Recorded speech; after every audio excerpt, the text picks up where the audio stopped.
உங்களால எவ்வளவு ஒரு சின்ன அமௌண்ட் இதுல கரெக்டா இன்வெஸ்ட் பண்ண முடியுமோ அந்த மணியை மட்டுமே நீங்க இன்வெஸ்ட்மெண்ட் பண்ணுங்க. அது மேல பண்ணாதீங்க. என்ன பொறுத்த வரைக்கும் நான் வந்து கரெக்டா பர்சனலாவே என்னோட போர்ட்ஃபோலியோல ஒரு 2% தான் பிட்காயின்ல கரெக்டா இன்வெஸ்ட் பண்ணி வச்சிருக்கிறேன். இது என்னோட ஒப்பீனியன்.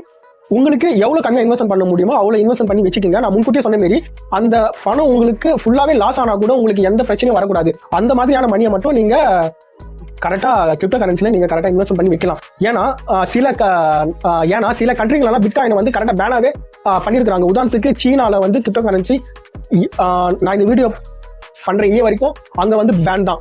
அதே மாதிரி சில நாடுகள் இருக்கு. அந்த நாடு பேரெல்லாம் எனக்கு சரியா தெரியல.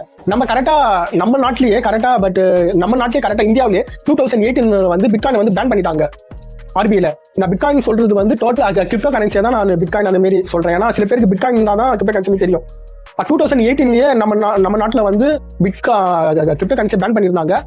பட் அதுக்கப்புறம் நம்ம நாட்டில் இருக்கிற எக்ஸ்சேஞ்ச் எல்லாம் சேர்ந்து ஹைகோர்ட்ல போய் அந்த பேனை வந்து கரெக்டா ரிலீஸ் பண்ணிட்டு பட் அதுக்கப்புறம் உள்ள வந்தாங்க. இது வரைக்கும் நம்ம நாட்டில் வந்து கிரிப்டோ கரன்சி பேனும் இல்லை, இன்னும் அதுக்குண்டான ரெகுலேட்டும் இன்னும் பண்ணல.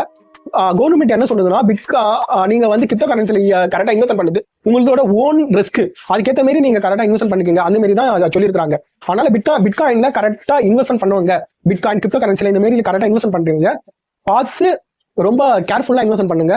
அது சொல்றதுக்கு தான் இந்த வீடியோ.